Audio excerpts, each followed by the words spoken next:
Hi, I'm Robert Lamb. And I'm Joe McCormick, and we're the hosts of the science podcast, Stuff to Blow Your Mind. This show is the altar where we worship the weirdness of reality. If anybody ever told you you ask the weirdest questions, it is time to come join us in the place where you belong, the Stuff to Blow Your Mind podcast. New episodes publish every Tuesday and Thursday, with bonus episodes on Saturdays. Listen to Stuff to Blow Your Mind on the iHeartRadio app, Apple Podcasts, or wherever you get your podcasts. Thanks for listening to the Herd Podcast. Be sure to catch us live every weekday from 12 to 3 Eastern, 9 to noon Pacific on Fox Sports Radio and FS1. Find your local station for the Herd at foxsportsradio.com or stream us live every day on the iHeartRadio app by searching Herd. Now let's get this party started. You're listening to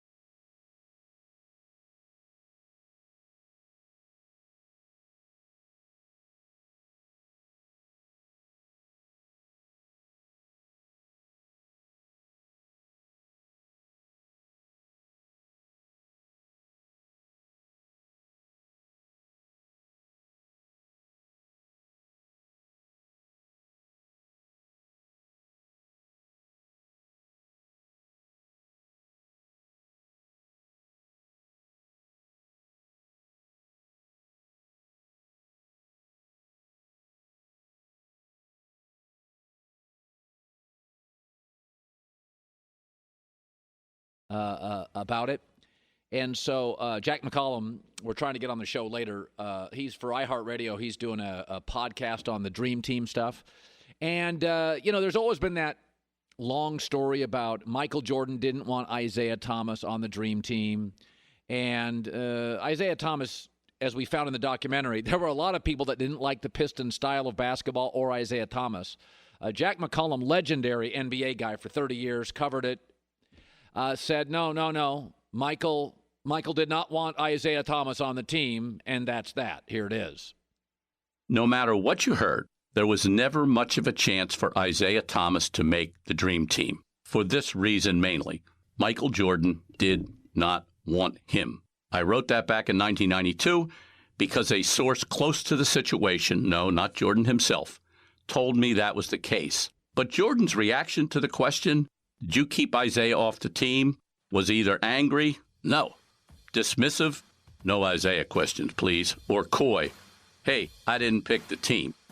So when I went to interview Jordan for the Dream Team book in 2011, I wondered how I would nudge the conversation over to Isiah Thomas.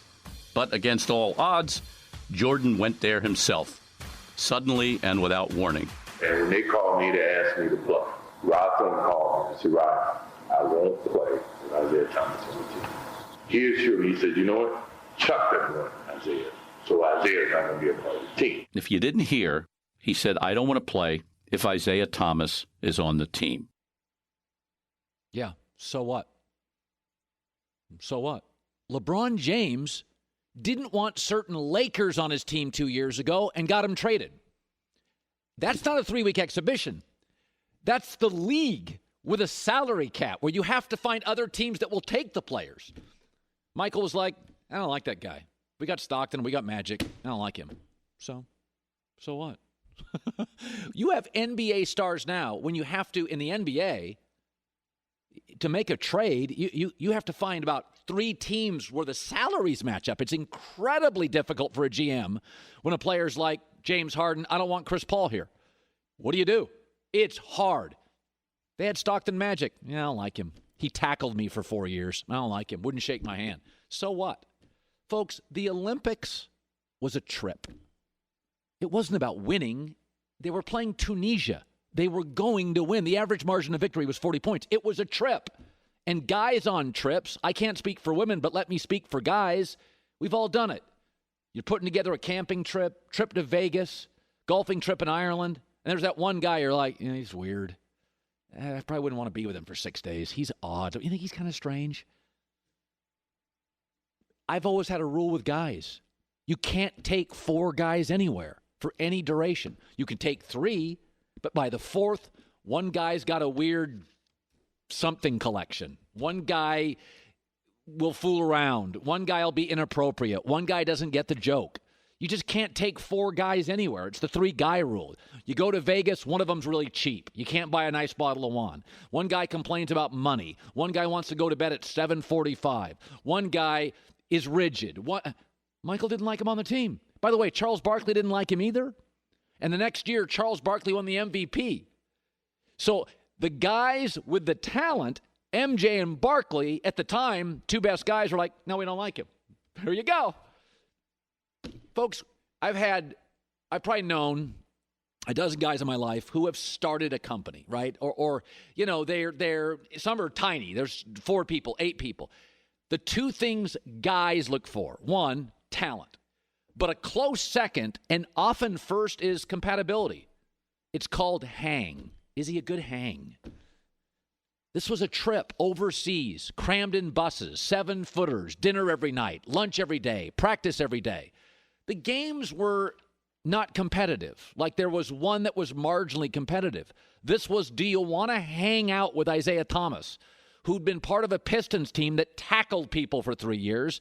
I mean, tried to hurt people, was petty, wouldn't shake anybody's hand. Sorry, Isiah, be a better hang. Be a better hang. That's on you. David Robinson was quoted recently talking about this. And David Robinson, we tried to find the quote. We couldn't find the audio of it yet. But he talked about it. He said, listen, man, it's basketball. Chemistry matters. You got to get along with people. One bad guy blows up a locker room. And that's in the NBA, where guys go home. But when you're going overseas for 3.5 weeks, same hotel, same dinner, same buses, same practice, I have no problem if Michael Jordan said, we got Stockton, we got Magic, I don't want him. So what? The rule in life, be compatible. What do I always say? Lubricate, don't agitate society. Why would you go on Twitter and poke? Lubricate life. You're going to get more offers, more job opportunities, make more money, afford better schools for your kids. Everything. Lubricate. Don't agitate. Isiah was an agitator, and the better player said, see ya. Bye. I'm done. And I'm okay with it. So this was big news. I mean, not small news. The match with 2 old quarterbacks playing golf was the highest rated golf event in cable TV history. That means it beat early rounds of the Masters, U.S. Open, British Open, and PGA Championship. 2 quarterbacks playing golf with gimmicky rules, alternating shot. Wake-up call for golf. Well, Colin, nothing was on. Oh, Netflix wasn't on? Amazon Prime wasn't on? You do understand what people are watching these days. Right, old guy? Fox News wasn't on? CNN wasn't on? MSNBC wasn't on talking, I don't know, global pandemic and Trump? You don't think those have been setting records the last 4 years? Trump, cable TV? There was plenty on. By the way, Tiger Woods, remember the year he won the Masters recently? You know how many people watched that Friday Masters? 3.2 million. Quarterbacks got double the number.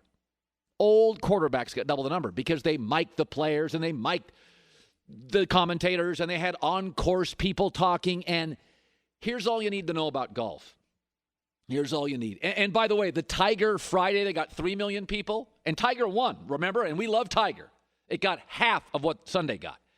Well, there was nothing on either, except, a big Twins-A's game, which got about 300,000 people. Nobody's watching regular season baseball. Now, they will now, but they weren't then.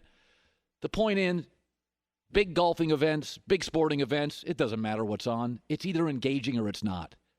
Generally, if there's a big event happening in sports, the late Sunday game in the NFL, there's not much on. NBA Finals, there's not much on. It's the event. You're either interesting or you're not. And most golf isn't that fascinating. Be more fun. Lighten up. Pull the bifocals down. And your slacks. Lighten up. Mic a handful of players. You don't have to mic everybody. Find 6 guys like Justin Thomas who are funny. Mic them. Have a golf cart. and occasionally pull it up to a player and let him take it for 45 seconds driving up. You don't have to have golf carts everywhere. I'm not asking the Masters to be Animal House. I'm not asking I'm not asking the British Open to be Caddyshack. What I'm saying is a golf cart, all mic'd up, drive it around. Occasionally stop it by and give it to a guy walking up a hole. Let him talk and be funny.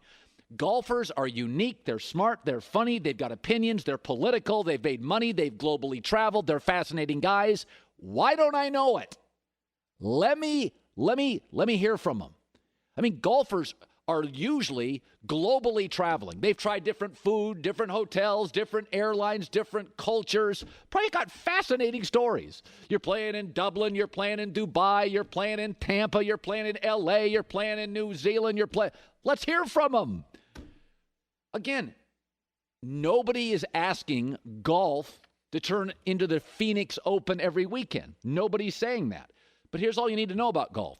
Dick's Sporting Goods gave up on the sport. Had to fire 500 PGA pros who were aligned with the company. Just got rid of them. Nike pretty much said, we're done. Golf courses. Last decade, 800 have closed. Not counting the pandemic. 800 have closed. Oh, by the way, many top country clubs begging for members. The reason the NFL is king is it's not too proud to improve.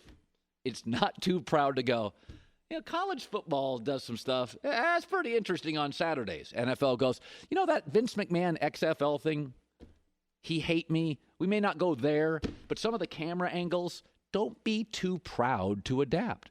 Don't be too proud to evolve. When two quarterbacks are getting $6 million golfing and the Masters gets 3.2 with Tiger, quit being so static. Lighten it up. Mic a few people. Mic the announcers. I liked having the young lady at the box before guys teed off. What are you thinking before you tee off? These guys are funny. I mean, they're well-traveled. They're smart guys. They travel around. They got money. They hang out all the time. Let's hear some stories. Guy comes off the green. Have a mic there. What did you think of it? Have some emotion. If golfers don't want to talk, don't make them talk. But watch what would happen. Because they've got the hat on with the advertiser and the shirt on with the advertisers pretty soon, the corporate sponsors would be like, yeah, you may want to talk, or we're going to replace you with some other golfer. These are golfers are so good. I mean, did you watch Tiger and Mickelson? I mean, they're just screwing around, barely practice swinging, walking off the tee, 325, exactly where they want it. These guys can't handle interviewing before they tee off. Maybe not at the Masters, maybe not at the British Open, U.S. Open, but at the Buick Open, lighten up, Francis. All right, good stuff. Packed today. By the way, Charles Barkley was on Dan Patrick's show this morning. He talked about this. If I'm the PGA Tour, this is my piece of advice to them. If we're not going to have fans, they should mic the players. I really believe that. You can't just have guys playing golf and announcers talking. I think if they're going to be successful and have great ratings, number one, they're going to have great ratings because we need golf. We need sports. But I think they should consider micing the players. Thank you. It was fun. $6 million. And don't give me this, there was nothing else on. Between the pandemic and Trump, cable news networks are double and triple the ratings they had 5 years ago. And Netflix and Amazon Prime and Hulu and all the, subscription services are all flourishing. There's plenty of options at night. There's always something to watch on TV. There's 500 cable channels.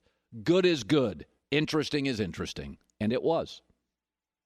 Coming up next, an idea that has been proposed before, but it appears it's going to happen. It's great, and it could make the sport better. This is really good news, potentially, coming up. Be sure to catch live editions of The Herd weekdays at noon Eastern, 9 a.m. Pacific on Fox Sports Radio, FS1, and the iHeartRadio app. Imagine picking up your smartphone, opening an app, and turning your grill on as you're 30 minutes away from your house. Anywhere. It's called a RecTech Grill, rectechgrills.com, RECTEC, grills with an S.com. Made by grillers for grillers. They're absolutely fantastic. So this is something that's been thrown around for years, and I've always thought the NFL and the NBA are willing to change. Baseball less so. NFL is incredible. They'll change rules in the middle of a Super Bowl. Like, they don't care. They changed that goofy replay pass interference thing quickly. I hated it. They got rid of it. The NFL is never beholden to anything. They just let's make the game better for television. NBA's not quite the NFL, but they've introduced some things. Some have failed, a new ball, the sleeve shirts. But the NBA is always willing to kind of roll the dice, listen to opinions, listen to the media. What do people think? So one of the things that's been thrown out for years and years, and I don't think it's necessary, but I think it makes the league better, is once you get to the playoffs, just go 1 through 16 seeding. Forget East and West, just go 1 through 16 seeding. Now, I would think ideally you don't have to do that. But for some reason, and I don't have an explanation for this, the West is always better than the East. The West has better owners, better GMs, better stars, better roster. They have better winter weather. Maybe that's it. Guys in the off-season, because the NBA has mostly been October, November, December, January, February. It's like 75% of the regular season. Maybe the good players are like, I'd rather fly into Phoenix and L.A. and San Antonio than I would Philadelphia, D.C., Boston in a blizzard. Maybe that's it. The only Eastern Seaboard team that attracts free agents is Miami.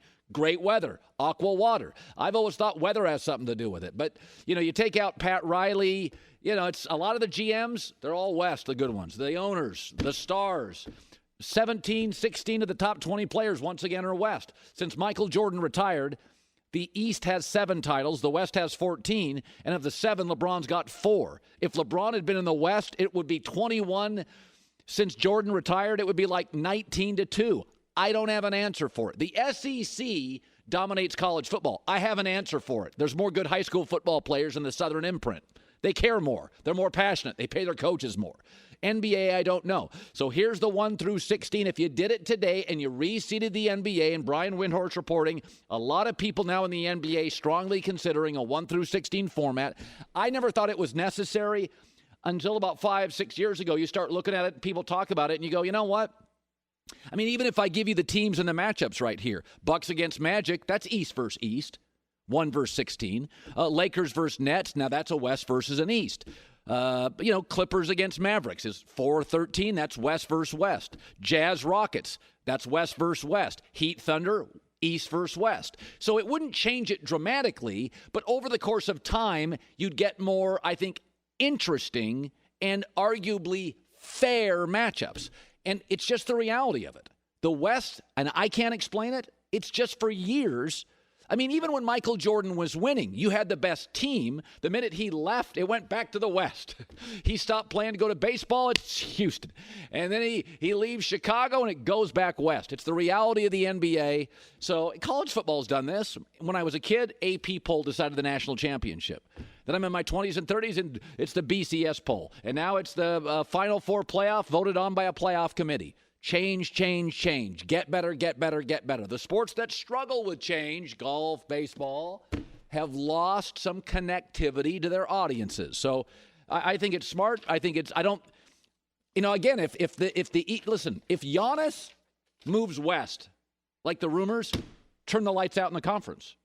I mean, Ben Simmons had a girlfriend in L.A. If he moved west and Giannis moved west, why do I need the NBA package? Just have an NBA Western Conference package. I won't watch the East. Here's Joy with the news.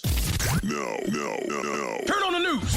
This is the Herd Line News. Well, questions about Cam Newton's health have likely impacted his ability to find another job since he's been released by the Panthers. And in an interview with The Athletic, his former teammate Mike Tolbert was asked if Carolina made a mistake waiting so long to release Cam, and he said he thinks they've been mismanaging him and his injuries for years.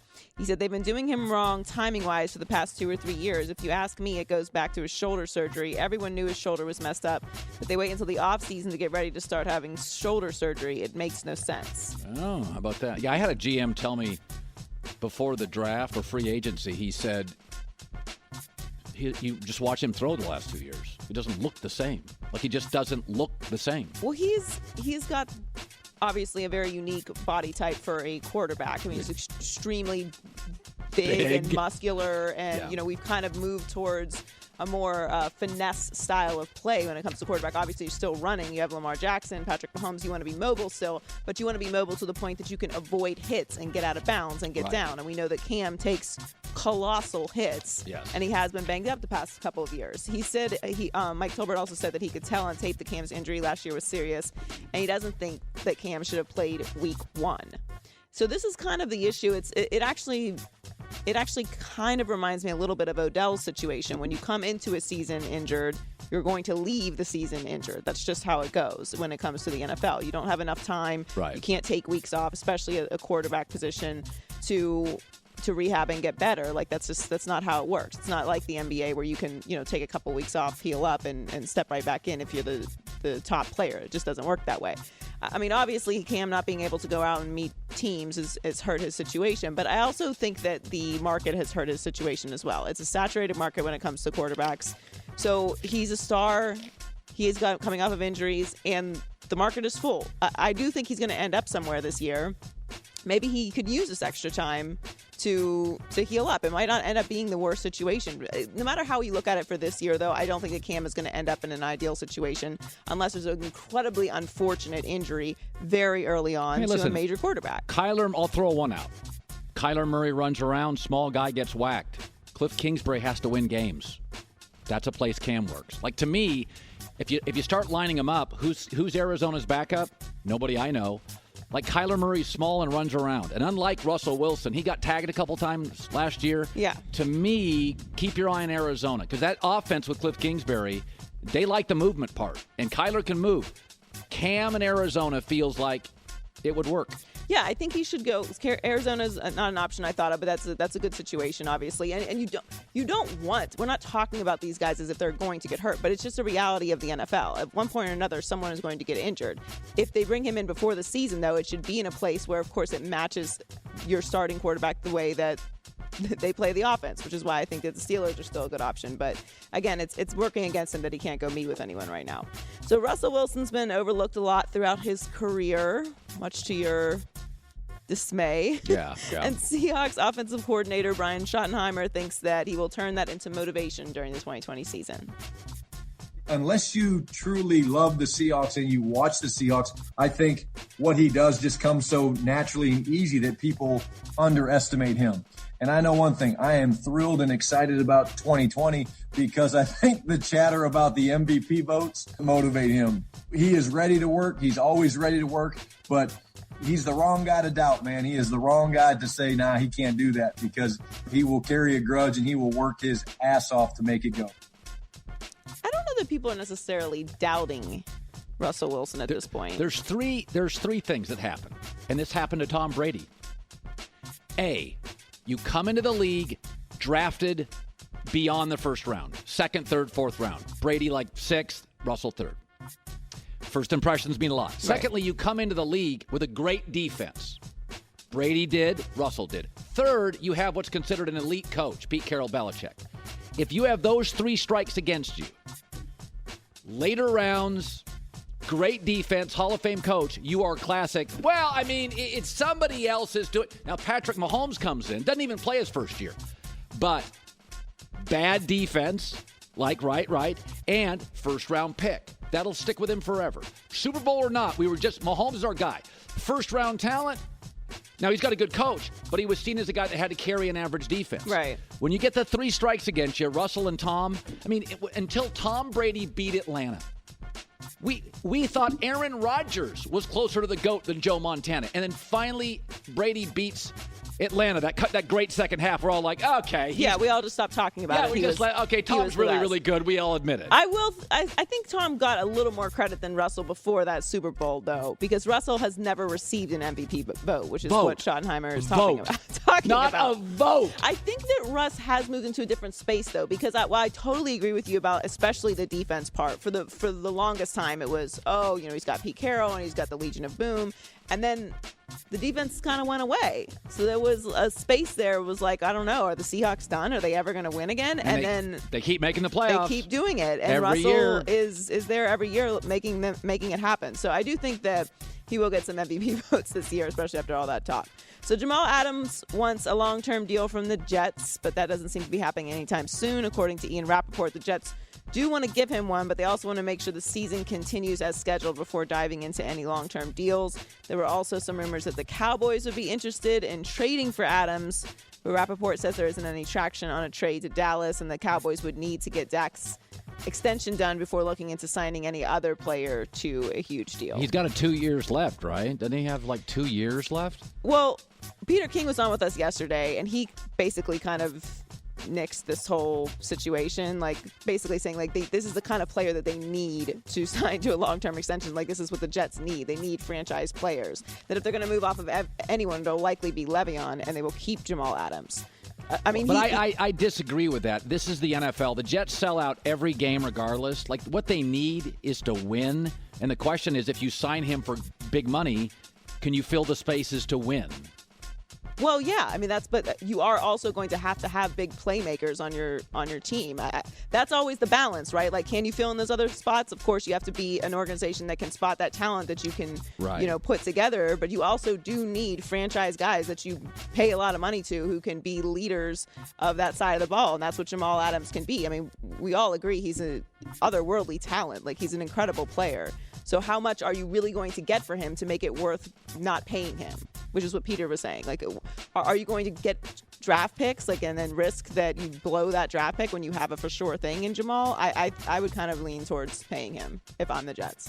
Yeah, it's a good argument. It's good. You can make it. Certainly, it's one of those debates where there's a lot. You and I could go for an hour on it. You could have 8 reasons It's not like a right thing. No, there isn't necessarily right or wrong because you can't determine that right now. Well, and I also think the Jets have upgraded their weapons for Darnold. They have 2 tight ends. They found one last year, and they also went out. They drafted a wide receiver. They got was it Perriman, the kid they brought in? So it's like the Jets' wide receiving core is not pathetic. If you go running back, tight end, wide receiver, the Jets are not pathetic anymore. They've got enough weapons. As long as Sam has time to throw, they can move the football. Well, right. Well, the offensive line is obviously a key piece of this. But you're also going to, this year, get a consistent year of Sam Darnold. Like, last year, to me, don't even pay attention to what happened last year. It was out with mono. Like, we knew the season was over for them very early. Yeah. Joy with the news. Well, that's the news. And thanks for stopping by. The Herd Lie News. Our buddy Ric Bucher, senior reporter, Bleacher Report, also Fox Sports NBA analyst. He is joining us via the Coward Global Satellite. Brought to you by Mercedes-Benz, the best or nothing. So Jack McCallum, legendary guy, has a piece of audio where Michael's like, I don't want to play with Isiah Thomas. And my takeaway is, so what? When you're the best player in the world, and Charles Barkley didn't like him either, and Charles won the MVP the following year, so you can argue MJ and Barkley were better, and this was a road trip. This was a month-long road trip. And if you and I and 3 or 4 guys were going to go, and one guy was doing all the homework for the trip, and he was doing all the work to organize a trip, and the guy said, yeah, I don't want to bring Colin, he's a weirdo, well, then I'd be out. Isiah was not a great hang.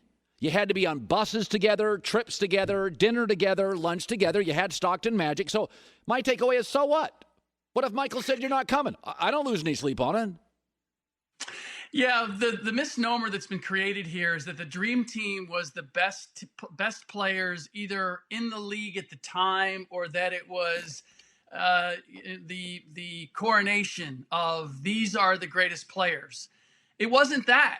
It was a vacation trip to Europe with a group of guys that were the most marketable in the NBA.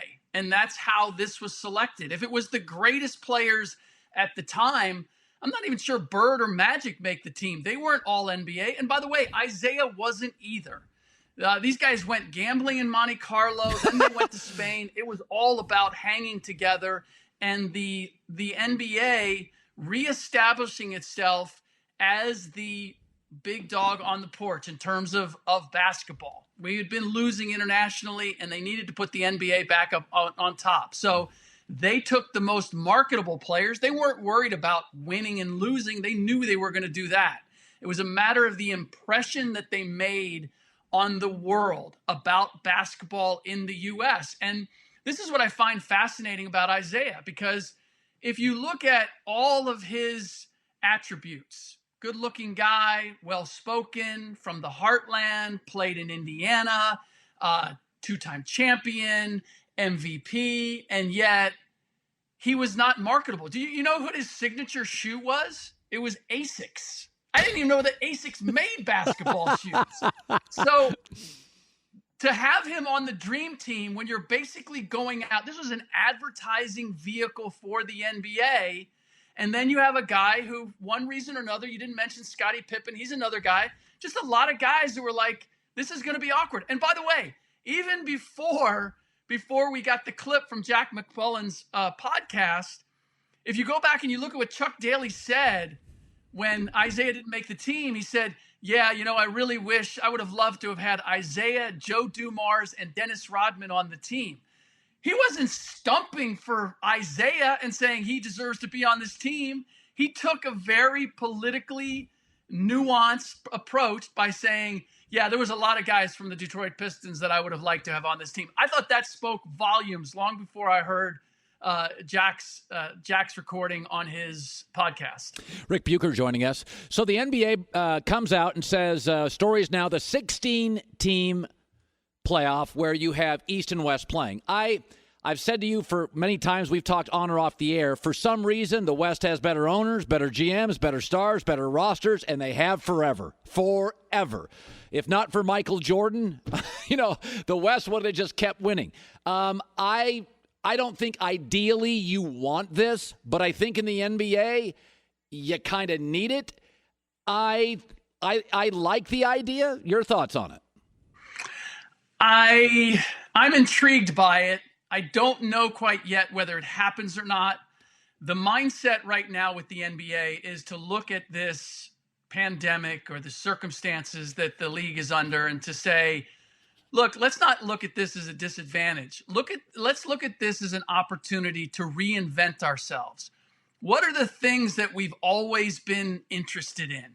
Moving our schedule as far as the calendar is concerned.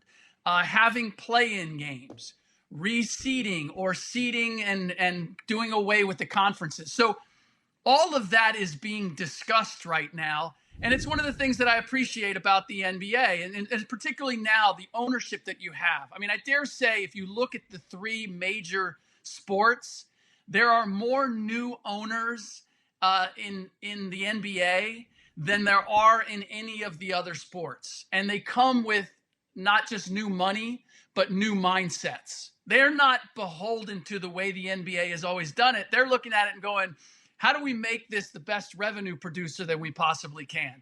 And so I don't know if they ultimately land on that 1 through 16 seed for this summer or moving forward, but they certainly are considering everything. And the one thing that I haven't found out is I'm trying to just canvass owners and executives and get a feel for, how much support is there for that? Because as you've mentioned, it really does undermine the East. And by the way, it's the East. Once upon a time, they were at the top. It's just been 2 or 3 decades. But the East used to have it. That's where the real basketball was played.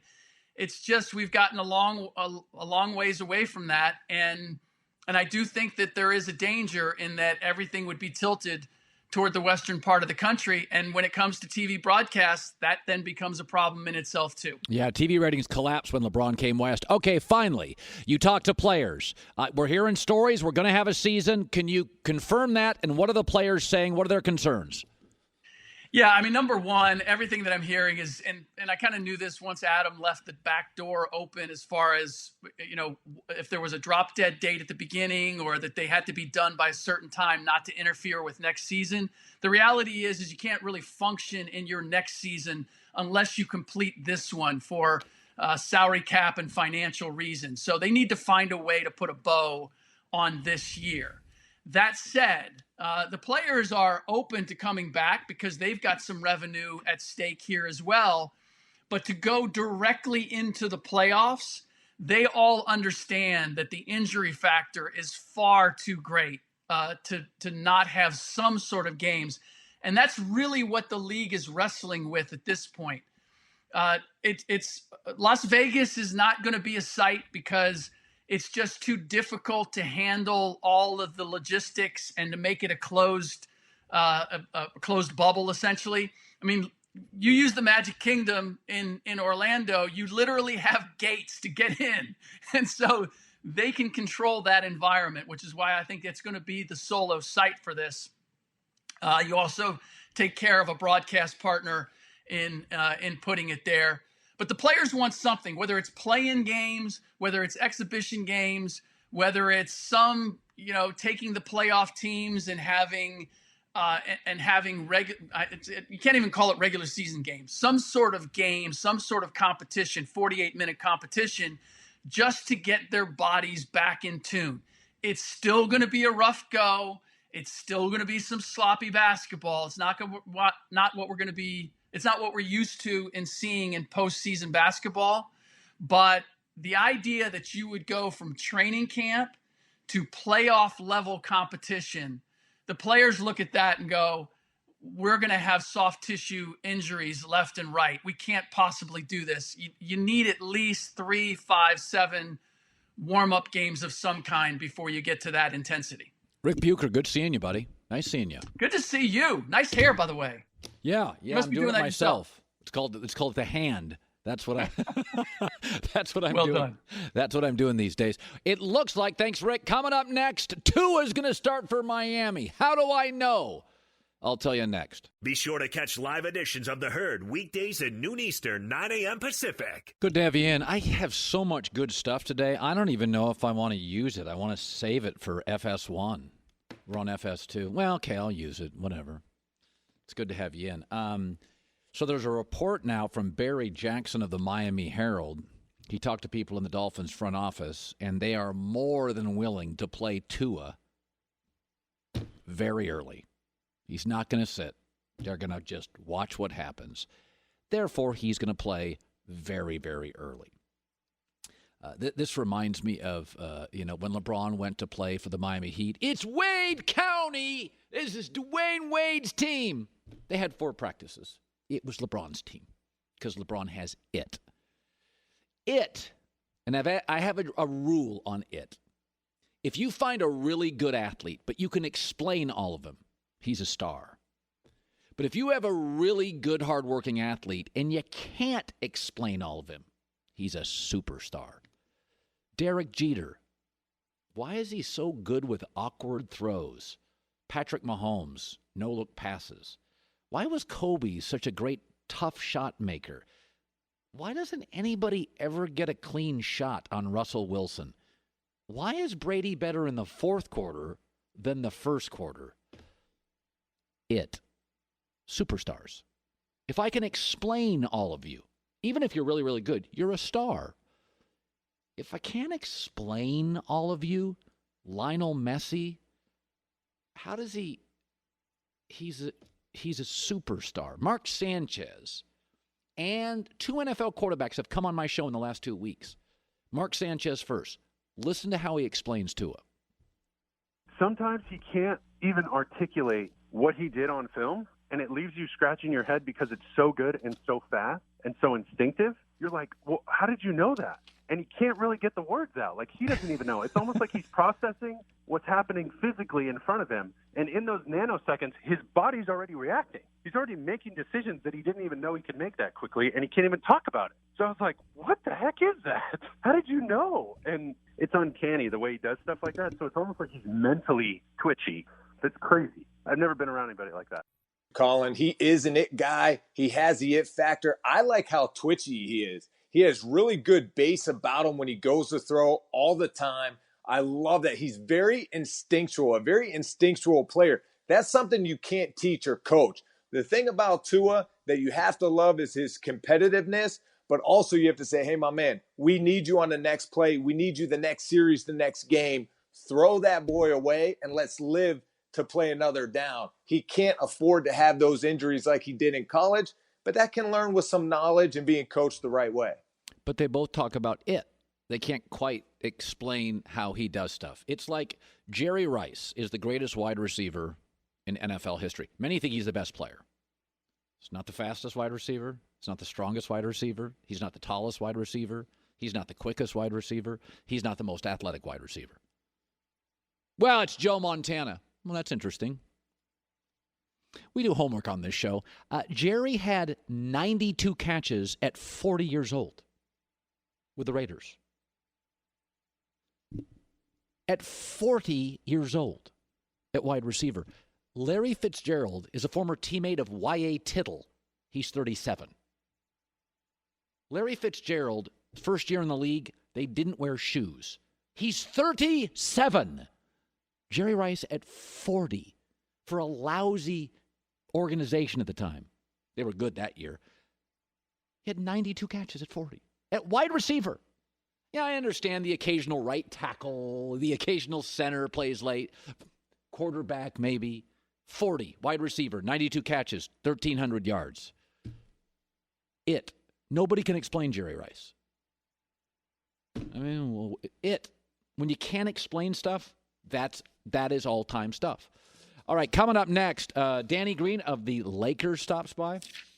This will be interesting. Plus, changing is hard. I'll show you how hard it is with the 3 craziest things that were real in sports not long ago. The Herd. Want more Herd? The Herd streams 24 hours a day, 7 days a week within the iHeartRadio app. Search Herd to listen live or on demand.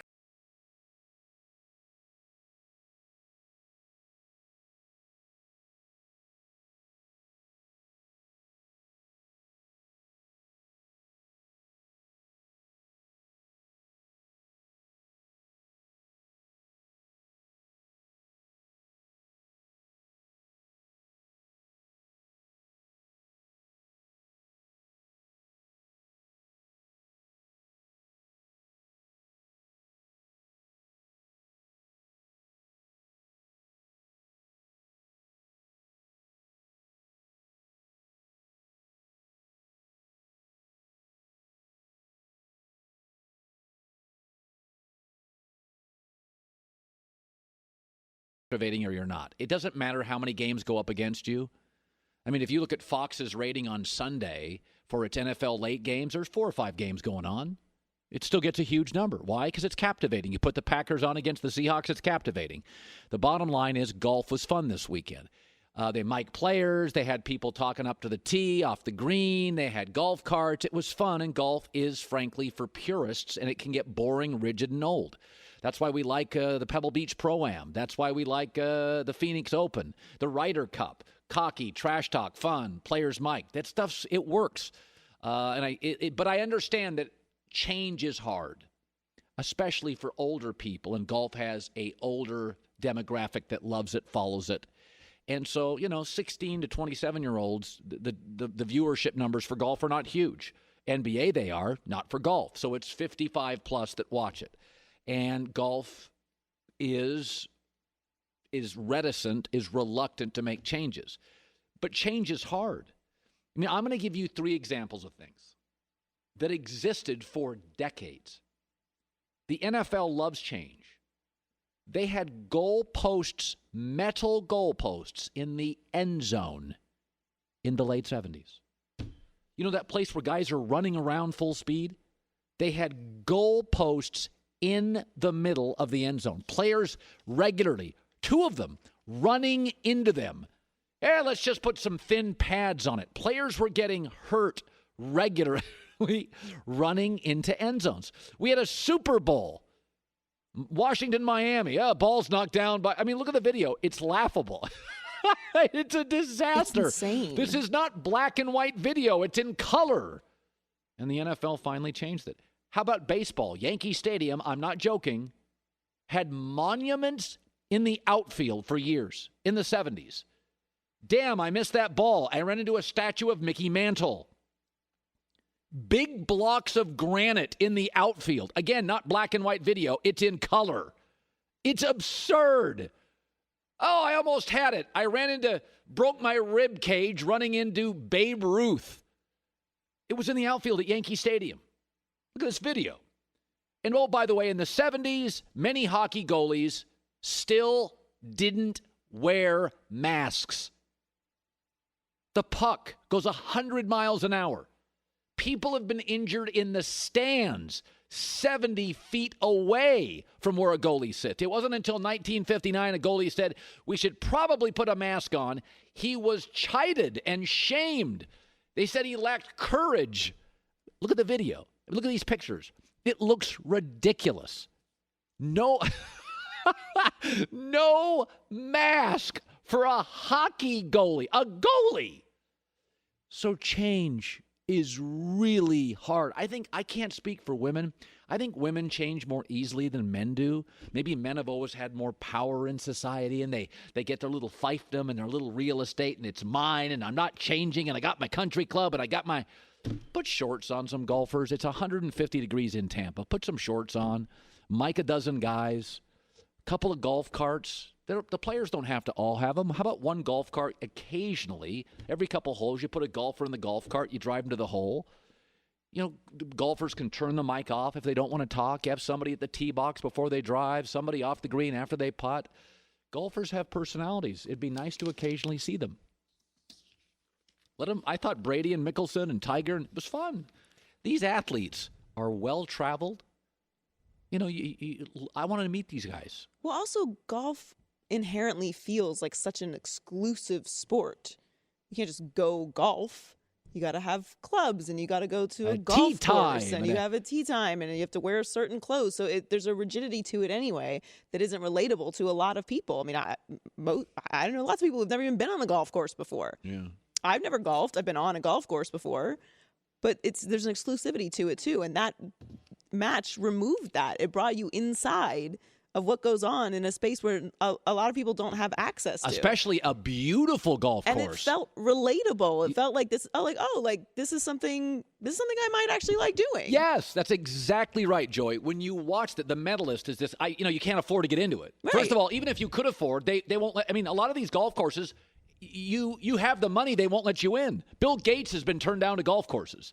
Jeff Bezos has been turned down to golf courses. Doesn't matter the money, you have to be a part of the club. So for a sport that doesn't include people, you get behind the rope. It's like, I sat there. I played golf Sunday morning, first time in 4 years, and after I watched it, I wanted to play it again. It made me love golf. I'm like, I forgot I kind of like golf. I like hanging out and trash-talking guys and hitting shots. No, it removed the exclusivity of it. It brought you inside of something a place that most people do not go. Some people get it, some don't. Like, there's just some people listening to me like, no, it's there. Half. Tiger Woods Masters, half the cable rating of that. Let people behind the rope once in a while. I think the numbers probably should speak for themselves. Yeah. He is a player rep for the Lakers alongside Jared Dudley. They give that to the smart veteran guys who want a say in what the league is doing. His name is Danny Green. He has got 11 NBA seasons, 2 NBA championships, and he had a 3-point NBA Finals record before that pesky Steph Curry broke it. And Danny's joining us via the Coward Global Satellite Network. All right, Danny Green.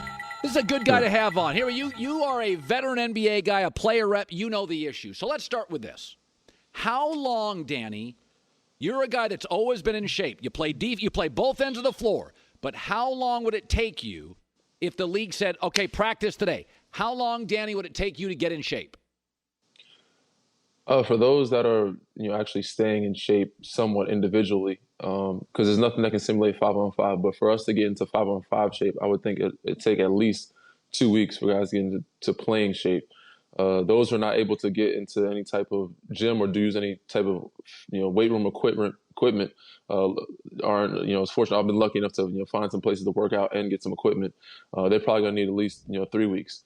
But I said for most guys, if they're taking it serious, I think 2 weeks is definitely fair enough for guys to get ready to play, I would say regular season basketball, not playoff basketball, though. So speaking of workouts, I've had this theory that if you're a veteran player, you've made some money, you've been around the league, you may have access to a private gym or your own gym on your own facility. You get me? For a young player in the league, he may not, he may not have this house.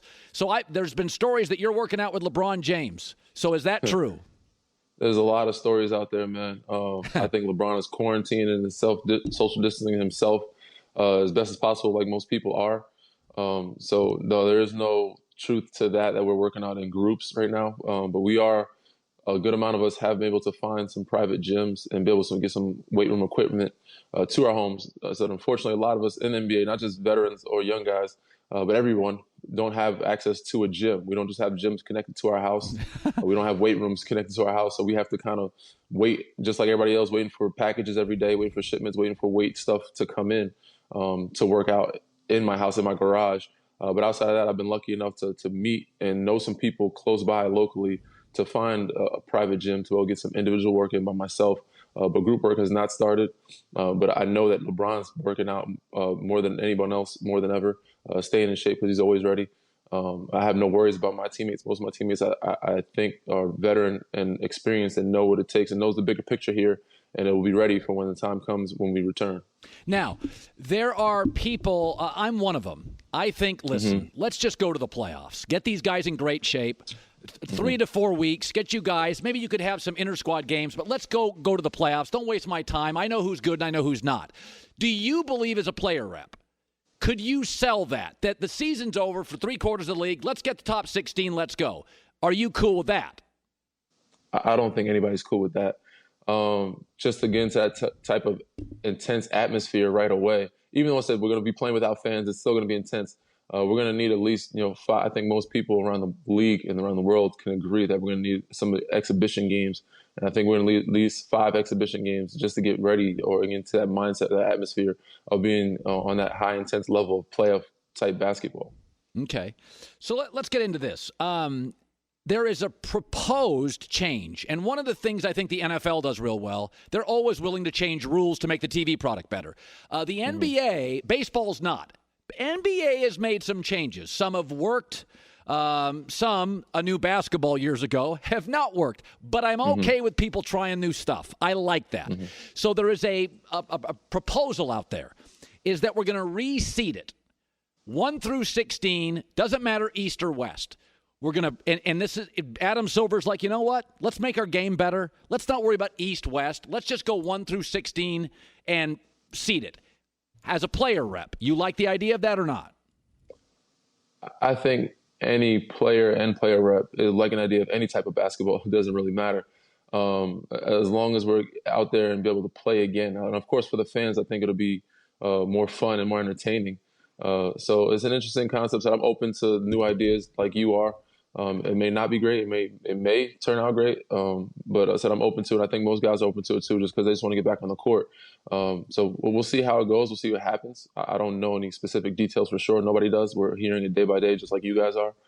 But it'll be a lot of fun knowing that, even though the fans aren't in the arena, but knowing that people will be able to tune in and entertain and watch, these type of playoff series and something a little different will make it more interesting.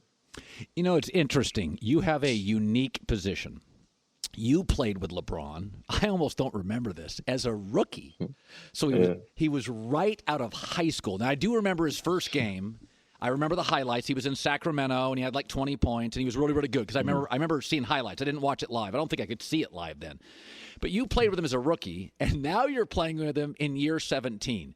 Danny, take your time on this. Like, where do you see – now, he feels bigger and stronger to me. He looks like a bigger dude. He's a man now. But take his game. How has it evolved? What do you see? Well, it was not his rookie year. It was my rookie year. And I didn't get to play much. But knowing and seeing him from then to now, 10 years later, he definitely is bigger and stronger than he was then. He's more of a grown man then. He still was in the prime time of his career when I was there my rookie season. I think he's just smarter. He knows how to win. He's a better pro. I'm not saying he wasn't then. He was just, very good at beating people up with his athleticism. He's still very athletic now, but he knows he doesn't have to at this point. He's smart enough to know his angles and choose his moments of when he needs to use it. So I said he just learned how to win when he went to, going to Miami and winning some championships, coming back and then winning another one in Cleveland, which was ridiculously amazing. And now bringing, this organization back to where the level it was, when Kobe was around. So, he's definitely the same type of athlete, but, smarter, veteran, individual. But yeah, it was, by the way. It was your rookie season, not LeBron's. My bad on that. When you go and look at the MJ documentary, a lot of people, I don't agree with this, but a lot of people are saying that Michael Jordan was too mean, too intense, too tough. Modern players couldn't play with him. I kind of laugh at that because I think to myself, the late Kobe Bryant was not always the easiest player to play with. There's guys in this league that are not the easiest guy to play with. Winning is winning. What do you make of the Jordan documentary that you watched and the assertion that Michael was just too rough on dudes, too much trash talk, and guys wouldn't like playing with him today? I mean, I'd agree. I wouldn't say to me, there's no such thing as too much of too rough, too mean from a player standpoint. Now he was tough on guys. It was a different time. There was a different era during that time. You're allowed to be more physical. You're allowed to, have different types of flagrant fouls, different fights, and still continue to play the game. And I think we don't get as much credit as players today. I think a lot of us prefer to probably go back to the old school type of era of basketball where we're able to play a little more physical, and be a little bit more mean. I think any of us can handle it, but it's a different world now.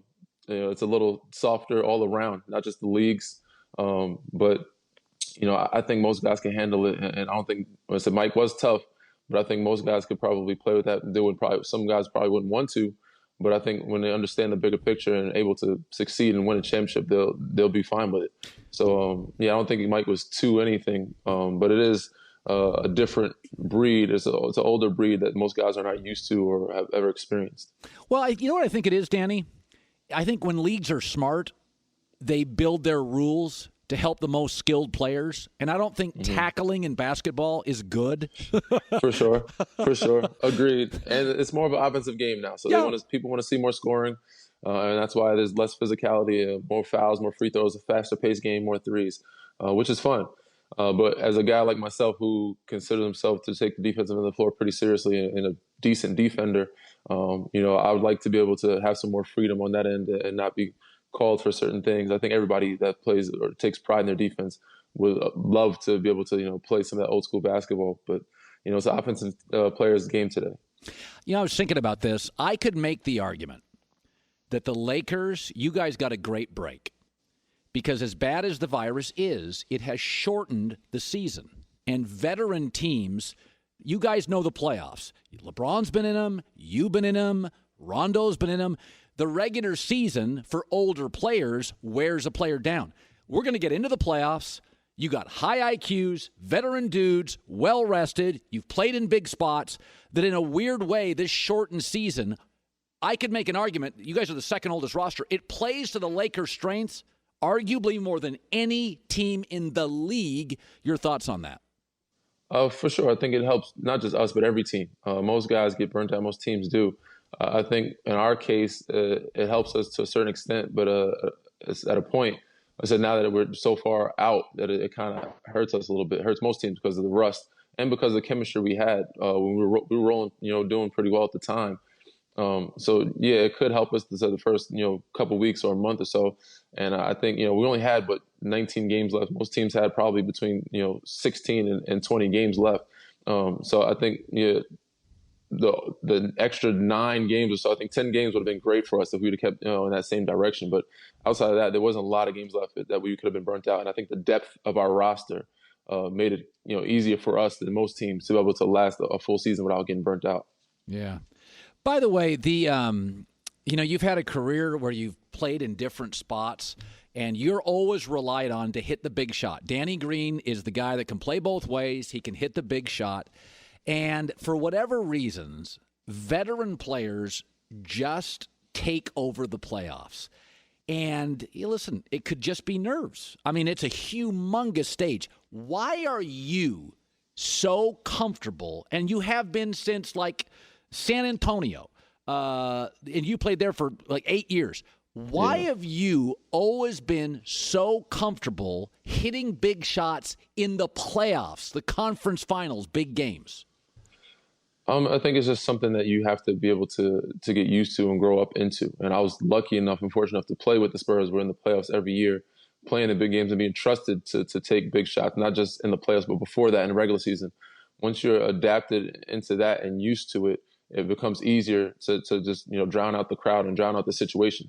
You don't look at the situation as, oh my God, this is a big shot. It's, our team needs to win. Every shot's a big shot. So you're used to playing it during the regular season and in the playoffs, and you're not putting any extra pressure on yourself. So just being able to grow up in those type of atmospheres and mature as a player and to understand, how important every situation is and not putting extra pressure on yourself allows you to get more and more comfortable throughout the years. And as you become a veteran, you don't think about it. You just play the game and just know that, it's the fourth quarter or this is the third quarter. We need to close this quarter out, or second or the half. We need to close the half out the right way. And of course, fourth quarter, you got to lock in even more and be more in tune and make sure, you take the time when it comes to when the shot comes your way, because they're going to double team the guys that are on my team. I'm lucky to play with guys that they can double team like Kawhi, LeBron, Timmy, so it's an AD, so when those guys get double teamed, you just got to be ready and know to knock it down and just take the shot confidently.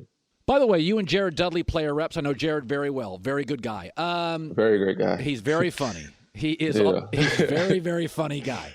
He'll be a stand-up comedian someday when he quits the NBA or a broadcaster. Now, for sure. Are we close? You're in those player rep meetings. Are we close to making an announcement? Do you believe, Danny? Yes, I believe so. I think we're very close. But I don't want to give anybody unexpected high expectations to the people out there. But we have high hopes, and I think we're very close. And I think we're going to come to something soon to where guys will at least have some group practices, so we're leading in the right direction. Facilities have opened. We're doing individual work. Hopefully, we can do some group work soon, and then hopefully they announce something where we can be at a location where we can have some team practices and get ready to play some exhibition games. But I think we are close, and people can hope for the best, have high hopes, but just don't expect too much just yet. By the way, he's got a pod. It's called Inside the Green Room. Danny Green, Yes, smart dude. Been playing a long time, 2 years now. It's available on all the major podcast platforms. You know where they are, folks. Isiah Thomas, Roy Williams, James Worthy. He's a UNC guy. It's called Inside the Green Room. By the way, I don't know if you're in your house or something, but you've got a lot. It's stylish. So if you designed it or whoever designed it, I have no idea where you're at. But we like to sneak peek at people's places. Nice style. Thank you. I am at my home. It's my kitchen. And I did not design this. I did not style it. This is a house that I don't own. I'm renting here in California. But thank you, man. I appreciate it. Yes, thank you for plugging Inside the Green Room. We've definitely had some great guests on. And recently we had definitely talked to MLB and WNBA people about their leagues coming back as well. And we had some lighthearted stuff too with Mike Epps, a comedian, to keep it funny. And he's like you said, Jared Dudley. Hopefully get him on again soon. We had him on earlier in the show, but we've had some good stuff, man. I appreciate you shouting us out. Danny Green, absolute pleasure. Absolute pleasure to have you on the show, man. Good luck rest of the way. Good luck in the playoffs. We're getting the season back. Thanks, man. Thank you. Thank you. Good stuff. It's always great when you get guys on and I like player reps. You know what I mean? They're in these meetings. They've got all sorts of thoughts, and his career is fascinating. Like he's had a fantastic career. He's been like a big shot guy. He's like our modern Robert Horry. He'll play both ends. San Antonio. You put him in, was it Toronto? You put him in Los Angeles. Like, I look at the Lakers. It's an old roster. They got a break. Those legs got a break. Danny is definitely a guy you trust in big moments. Absolutely. They called him Big Shot Bob, was Robert Horry. What do we call Danny? Let's come up with a name. I don't know. I got to think about that for a second. Giving us nothing but hockey scores. Why don't you rattle that one off? You got an hour and a half, Goulet. Give me Danny Green's new nickname. Boom. Big Game Green? Big Game Green. It's not bad. Although it could sound like Big Gangrene, which is a medical issue that nobody wants. Big Game Green's pretty good. Off the top of your head, do. Wasn't terrible by Goulet. Lower expectations, but nonetheless, not bad. We take a break. Live in L.A., The Herd. Be sure to catch live editions of The Herd weekdays at noon Eastern, 9 a.m. Pacific on Fox Sports Radio, FS1, and the iHeartRadio app. Jarvis Masters has steadfastly maintained his innocence since he was sentenced to death almost 30 years ago. There are innocent people on death row. Newly uncovered evidence bolsters those claims of innocence. I really believe if they found that weapon, I would not have been charged for murder. You be the judge on Dear Governor, the podcast. No one knows what a day feels like innocent on death row. Listen to Dear Governor on the iHeartRadio app, on Apple Podcasts, or wherever you get your podcasts. NASCAR is back, and it continues tonight with the Gander Outdoor Truck Series. Then tomorrow, it's the NASCAR Cup Series live from Charlotte Motor Speedway, beginning at 8 Eastern on FS1. Get your free credit scorecard even if you're not a Discover customer. Learn more at discover.com/credit scorecard. Limitations apply. Include your FICA credit score. Checking your scorecard will not hurt your credit. Great stuff with Danny Green. So nice to have him here. Rashad Jennings, Jack McCallum last hour. Dream Team pod. McCallum has been great. He'll be joining us last hour. Joy with the news. No. Turn on the news. This is the Herd Line News. So if the NBA comes back this season, Damian Lillard had just made it clear that he only wants to play if his team has a shot at the playoffs. He told Chris Haynes, if we come back and they're just like, we're adding a few games to finish the regular season and they're throwing us out there for meaningless games and we don't have a true opportunity to get into the playoffs, I'm going to be with my team because I'm a part of the team, but I'm not going to be participating. I'm going to be sitting right on the bench during the games. He says he's in favor of a play-in tournament for the last playoff spots if they come back and say it's something like a tournament play-in style between the number 7 and number 12 seeds, and we're playing for playoff spots, then I think that it's perfect. Let's just get to the playoffs. I mean, what's the hold up? You know, everybody's like, well, we got to have games. No, you don't. You just have inter-squad games. You can do. NFL has exhibit. Just play inter-squad games. Have 8-minute quarters. Play 4 or 5 of them in your practice facility in Disney World, and just get ready to play. Well, Kevin O'Connor just put this out that the NBA sent GM's proposal for feedback on a World Cup style group stage to replace the first round of the playoffs. So it'll be the top 20 teams put in 5 tiers, drawn into groups. Teams play twice, each team in the group. And then the top 2 teams in each group advance to a 7-game series. Isn't that a little complicated for the American consumer who's never watched that level? Well, I mean, I don't think you should dumb things down just because people don't want to level up. But I can't say that I disagree with Damian, because he is putting, all of the players are putting themselves at a certain risk to come back and play. Not only just because of what's going on, but also you heard Danny just say it. Like, all the players feel like they need a significant amount of work to get back into shape. So for Damian to come back and put himself, in harm's way, both physically because he's not at the level he needs to be at to start playing, but also because of the pandemic, I don't necessarily disagree with him. Now, he said he's going to come in there and be with the team, but I do think that they do need to have some exhibition games. But clearly those exhibition games need to be within the teams that are already there, that are going to be participating in the playoffs. Yeah. That's just what needs to happen. Inter-squad games is not going to be the level of intensity that it needs to be to get them into playoff shape. I don't disagree with them. You can't just go cold turkey into this. That's not a good idea. We don't want to see anybody get injured and then ruin their next year. But ask yourself this. So the dream team is our most beloved team ever. They went to the Olympics and just did practice and then started playing. Odd practice. They didn't have a bunch of regular season games. And if you have great players, world-class professional athletes, and they are playing hard, 5-on, I'll give you an example. So you come in, inter-squad. You go 8 minutes hard. Next day, 13. Next day, 17. Next day, 28. Like, every day you just give the players, and all of a sudden after about 4 weeks, you're doing 5-on-5. Yeah, I mean, I don't think that they need 2 months. Like, why do you need like Danny games? Said they why need can't 2 you just weeks? But I do think you need. But even if they played, he said five games. You can play 5 games in a week, realistically, or 10 days. Like, that's not going to take a lot of time. We're not talking about the NFL here. It's basketball. You can play every other day. But let's not pamper. College football doesn't have any. They just do practice in the games. Like, they go practice and there's the issue is they have not been able to even practice. Well, no. I'm saying go practice for 3 weeks. Hard. Right. Hard. Why do you need games? I don't think it. I disagree with having to bring in extra teams. The whole point of this is to quarantine and fewer keep it teams, as small. better. Fewer teams, less people. Just bring in the playoff teams. Have some exhibition games within the teams that are there. The NFL exhibition season, they don't have games before those games. Like, the idea that you need games.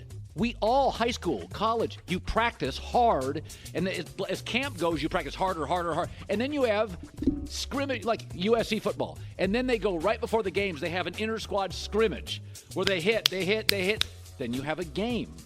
Like, I don't want to see Damian, not because I don't love him, but they're not a playoff team. So let's just... Right, and that's his point. If they have an opportunity to make it into the playoffs, like if they're bringing them to this group space where these teams are coming together to finish the season, if they're coming there and there's an opportunity for them to make it into the playoffs, then he's going to play. But if he's just coming down there to just, finish a couple games of the season to meet the TV quota, he doesn't want to play because he doesn't want to put himself at risk, which I don't necessarily disagree with. They always say football games have to be played at full speed because it's dangerous, right? Same with hockey. Hockey and football, well, I think basketball does too if you're going into playoff level basketball. Okay. But I mean, you can't half-ass it in football or hockey. You can get hurt. Well, they don't play a game before the first exhibition game. They practice into the game. That's the history of sports. But they do have those exhibition games, though. But they're still played at 100% speed. Right. And that's their point. Like, they won a couple exhibition games, played at 100% speed to go into the playoffs. But that can be done in a short amount of time. That can be done within 2 weeks. It doesn't need to be a whole other month or bring in teams that aren't going to make it into the playoffs. So Bill Belichick is facing a new challenge this year with the Patriots now that Tom Brady isn't his quarterback. And according to Fox Bet, Belichick is the favorite to win Coach of the Year in 2020 at plus 1,100. People are... Right behind him are Mike McCarthy and Bruce Arians. who are tied for second at plus 1,300. The best odds to win Coach of the Year. Well, I mean, you don't know. We don't give Coach of the Year to 500 coaches, even though you can make an argument. Taking some of these rosters, this 9 and 7 is Coach of the Year. I mean, we were talking about Brian Flores should be a candidate for Coach of the Year last year. I thought he was 5 games. I would have had no problem with Brian Flores getting Coach of the Year last year. I'm dead serious. No, we had serious conversations about it. But are we going to this is a real thing? Again, I think that the Patriots are not going to be good this year. Yeah. And I don't know why that is so extreme. It feels so obvious to me. It does. Me too. They have no weapons. It's not a knock. It's not the team there this year. So Mike Tyson has been training to get back in the ring and keeps getting closer to an official comeback. Bare Knuckle Fighting Championship offered him $20 million earlier this month to come out of retirement and compete and fight for the organization, and they reportedly are prepared to make him another offer with even more money as well as charitable donations. We're showing a little video of Mike working out. I will say, he looks great. He looks great. I believe he's going to be 54 this month. Shannon Briggs also claimed that he will be Tyson's next opponent in the exhibition match. And the MMA star Tito Ortiz told TMZ Sports he's been contacted by Tyson, while Evander Holyfield also reportedly is considering a third bout with Tyson. So it's looking like we are going to see Mike Tyson fight again. I'll watch. It's just weird. It's bizarre. I can agree with that. It's not a thought that ever crossed my mind that Mike Tyson would be fighting in an exhibition bout, but he hasn't competed since 2005. He's got another wind in him. I'm gonna watch. I am not gonna miss this. That's for sure. Yeah. It's interesting. It's obviously an exhibition match, whatever it is going to be, and obviously they're going to do something for charity. But I mean, he looks great. He does. Joy with the news. Well, that's the news. And thanks for stopping by. The Herd Lie News. Always an interesting guy, a New York Times bestseller, former New York Giant Rashad Jennings around the corner. Some thoughts on the NFL season. Hockey's going to make a big announcement today. We're told in the next 24, 48 hours, the NBA is going to make a big announcement. SEC's playing. We know that for sure. Be sure to catch live editions of The Herd weekdays at noon Eastern, 9 a.m. Pacific on Fox Sports Radio, FS1, and the iHeartRadio app. All been spending more quality time with family, so investing is something that's great for them and you. Summer's here. Great times around the grill. RecTech Grill. It's a RecTech Wi-Fi grill's a game changer. That's RECTEC grills with an S.com. Turn it on. Turn it on as you're driving home. Just push a button, zap, you're there. Isn't that amazing what's happening? It is amazing. The technology is fascinating. Although I will say, I watch a lot of sports. I watch some politics. I watch a lot of news. So I turned on, one of those Netflix, like Amazon Prime Netflix things last night. I'm over it. Like I've seen everything. Like, I'm watching movies now I didn't like the first time. I gave a show 45 minutes last night, and I'm like, it's just painful. Give me games. Give me competition. I think that's why you're getting so many people turning to NASCAR. It's not just sports fans. We've all binge-watched everything. Like, in California, we have a different experience than, say, you do in New York. Right. We can get out. We have backyards. We have space. And in New York, you feel much more trapped in these urban environments. But vertical living, you're jammed up in buildings. So for me, I want to get outside. But I do feel like real empathy for people that don't have my experience. I can go to the beach. I can get out. I can move. I don't know where all my time is going because I haven't watched the news once since the very first press conference since this started. Yeah. All right, Rashad Jennings is now joining us via the Coward Global Satellite Network. 8 NFL season, New York Times bestseller, Dancing with the Stars champ. All right, let's start with this. I've been saying with Dak Prescott, $35 million is way too much money, Rashad.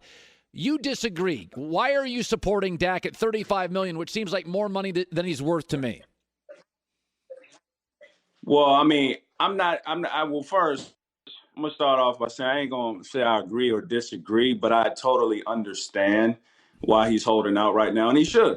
He should. No football is being played right this second. Nobody's in camp. Nobody's taking hits. Nobody's running around. Everybody is at home with this pandemic. So there's no need to actually sign a contract.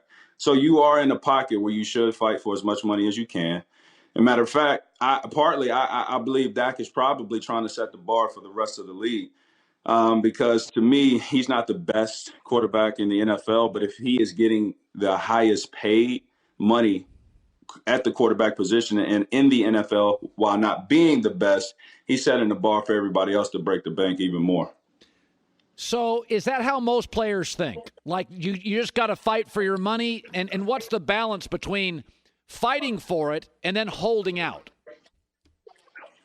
Right. So you fight when you're in the position to. Now holding out is completely on you. Now right now he's in a position where he can fight, right? Like there's no football being lost. The only people that he's losing is his fair weathered fans that are saying you should be wearing a cow. You're a cowboy. You should go out there and make us look great and win us a championship.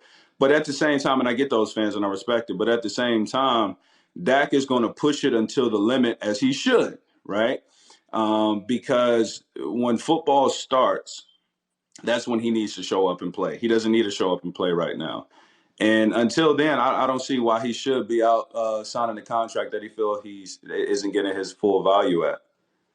You know, there's a story today that Tua is going to be given an opportunity to play very early. And I think he's really special. I think he has a lot of it traits you can't explain. I think you're going to watch him for about 4 practices. And the Dolphins coaching staff is going to go, okay, this guy's really good. We're going to get him on the field. Go through your NFL career. How long does it take to see a young quarterback or a young player and know, Rashad, oh, yeah, we got to get this rookie on the field. This guy's really, really good. How many times do you have to watch him play in practice? One. I'm telling you, I remember just even Odell when he came when I was in New York, and me and a couple of the players was on the sideline, and we was doing OTAs. Everybody was just running slants. He ran the first slant I watched, right? He missed the ball. He dropped it. But when he dropped it, I looked at Peyton Hillis and said, hey, that kid is going to be special. I've never seen a kid run that smooth. He dropped it, but we still knew at that moment he was going to be special and dynamic when he got a chance. Now, Tua, I think they're probably going to see the same thing. But I got some doubt with the Dolphins and them trying to evaluate quarterbacks and put them in the right position. I mean, they brought in Josh Allen. Not Josh Allen, but Rosen.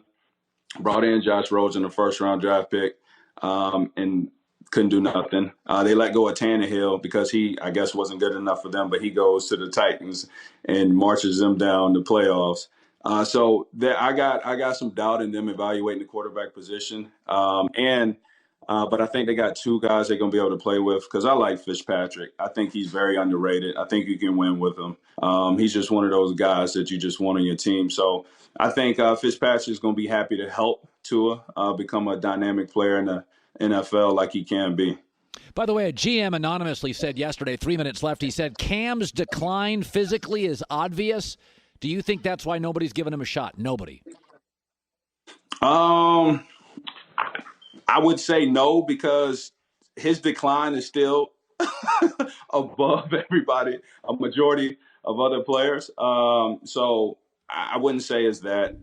It probably has something to do with, do the GMs believe he's going to come in with the right attitude? Do the GMs believe he can lead a franchise? And how much is he asking for at the table? I think those play a value because, I can't think of a franchise that wouldn't want Cam Newton on their team for the same amount that Andy Dalton has asked for with 1 year, $7 million.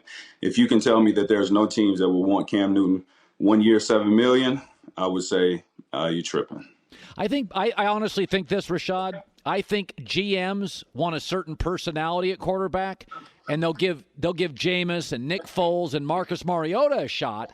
Maybe more quiet. I mean, Marcus Mariota is doesn't talk, but they don't want potentially a celebrity backup, and he's a huge celebrity. And I think GMs don't want a celebrity backup. Your take on that? That's a good point. He is a celebrity, and he does bring in a lot of attention. And his personality asks for attention. That's what the camera likes. I don't think he's doing anything overly above and beyond for the attention. It's just who he is, begs for attention. And so if that's your backup quarterback, you do want to check his attitude first. And I personally don't have any problems with his attitude. I don't know what it is right this second, but his character's always shown he's a very hardworking guy, and he can play football. And so at the end of the day, it's very little as a GM that you're going to play your balance. All right. How much value does this guy bring to the table on the field, and how much of a headache am I going to have off the field? Well, if you're winning, nobody cares. That's just what it is, right? And he's a winner. I think as a backup quarterback, now he wants to be a starter, first of all, but him going in as a backup, I can't think of too many backups that's better than Cam Newton. Fair point. Rashad Jennings. Have a good day, buddy. Thanks for stopping by. Appreciate it, man. Talk to you soon. Yeah. I still say Arizona's my dark horse. They run an offense where they want an athletic quarterback. They have a college coach who, by the way, Cam was a rock star in college. You can move the pocket with Cam. To me, Arizona, Kyler Murray goes down. Kyler took a couple of hits last year. Their offensive line in Arizona is still not great. I don't even know who their backup is. I don't keep track of backup quarterbacks. I know the Raiders have Marcus Mariota. Is it Brett Hundley? Yeah, Cam's better than Brett. I like Brett. I know Brett, but I would take Cam. And Brett, frankly, always felt more pocket to me. Kyler's a move-around guy. Cam's a move-around guy. I think Cam's really tough to defend when he moves around. So we'll see. Tommy John's ridiculously soft underwear and loungewear. No matter what your working from home situation is, you're guaranteed to look and feel great and more comfortable. I can attest to that. Hurry to TommyJohn.com. The code is HERD, H-E-R-D, to get 25% off your order. Jack McCallum is a long time. I remember reading stories when Jack McCallum was with Sports Illustrated about when Larry Bird broke into the league. People forget Larry Bird was unique. Power forward, best shooter in the league, second best passer. So Jack McCallum's got iHeart. He's been doing this podcast. And some thoughts on the documentary and the Dream Team and a guy that's been covering the NBA for a long time. Looks like we're going to have an NBA season. Hockey, major announcement later today. Not now, later today, a couple hours. Be sure to catch live editions of The Herd weekdays at noon Eastern, 9 a.m. Pacific on Fox Sports Radio, FS1, and the iHeart Radio app. Get your free credit scorecard today, even if you're not a Discover customer. Learn more at discover.com/credit scorecard. Limitations apply. Include your FICA credit score. Our next guest is an encyclopedia of basketball. He wrote for Sports Illustrated for 30 years. He is still a contributor. 15 years ago, he got the Kurt Gowdy Award, Basketball Hall of Fame, Naismith Basketball Hall of Fame. Author of, again, 10 books, a sports writer. Dream Team tapes available on iHeartRadio as a new podcast. He has interviewed everybody, sat down with everybody. There are not a lot of Jack McCallums, and he is joining us via the Coward Global Satellite Network.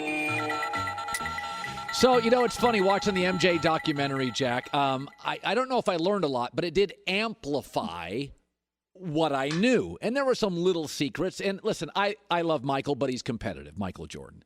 And sometimes Michael contradicts Michael. So let's go back to the Isiah thing. You have proof that Michael said he's not playing on my team, right? You got proof. Does it bother you? Does it bother me that I have the proof? No. It bothers me that probably Michael may hear about all this, and I fear he's going to be looking at his laptop one day and go, Jack McCallum? I have no problem with Jack McCallum. No. That's how I picture Michael answering every question these days, When I went to interview him, the tapes are from the book I did in 2012, Colin. So when I went to interview Michael, it's obviously one of the things you want to ask him. And he brought it up himself. And he kind of backed into it because the backstory is that during the Olympics qualifying, John Stockton got hurt. And it looked like they might have to replace him. And Michael started talking about that. And he said, man, I thought they were going to get Isiah to replace him. And then he said, and I had told Rod Thorne in the beginning, I didn't want to play if Isiah was on the team. And it kind of shocked me. Rarely does your interview go better than you think on the tough subject. So, look, there's a whole reason, if you want to talk about it, there's a whole couple reasons why I think Michael either avoids it, obfuscates, or kind of downright lies about it. I have my opinions on that. So, what are your opinions? Why won't he confront it? Well, because I think it's being presented kind of like Isiah was a dead, solid lock on the dream team. And Michael came along and went, no, we're kicking him off. He can't be on it. That's not what it was at all. I mean, there was never a lot of locomotion to get Isiah on the dream team. Things happen fast in sports, and that team was basically decided upon May, June, July, August of 91. By that time, the Pistons were no longer the Kings. Jordan's Bulls had surpassed them. By that time, Isiah kind of had acrimonious relationships with a number of players, not just, it's not like Magic leapt to Isaiah's defense. It's not like Chuck Daly, his own coach, who coached the Dream Team, leapt to his defense. So I think Jordan feels he's out on this kind of island where he alone kept him off. And all I can tell you is that Jordan said he wasn't going to play if Isiah was on the team. And was that a big contributor? Of course. But there was not a whole chorus of, okay, this is injustice. We got to get him on the team. That is not the way it was. Not at all. Jack McCallum joining us. There was an interesting quote, and it's got its own mythology. I don't believe it, that the MJ players today couldn't play with MJ. I just want your perspective. I think players like to win, but Michael is different, and it was a different time. What's your perspective on stars couldn't play with Michael? Well, the sort of, let's say, aggressive behavior that Michael showed toward his teammates was kind of directed at, Scotty in his time. And Scotty, when Michael was doing that, Michael always treated Scotty a little bit like a kid brother, right. Even after Scotty became a dream teamer, one of the 50 greatest players ever. So there was always that sort of big brother, little brother relationship. So if Michael were on a team with LeBron, Durant, Westbrook, Harden, would he treat them a little different? Probably. I think he would still want to be that king of the hill. But in answer to the question, would they have taken the same kind of abuse that Michael gave to B.J. Armstrong, Will Perdue, Bill Cartwright? No. You could ask whether Michael would have doled it out to the superstars. But the way things are today, I believe they would have got a season worth of it and go, I got to be somewhere else, man. I'm not hanging around for this. I didn't sign up for this. Right. Jack, you have such a unique perspective. I mean, you not only were covering guys, 70s, 80s, but you're still writing today and you're still active. And, there's a lot of LeBron MJ debate talk, and I work on a show and a network where we do that stuff. That's what we do, right? And that's sports. That's what it should be. You get tired of it. I'm sure you do more than I do, but that's why we do it. Right.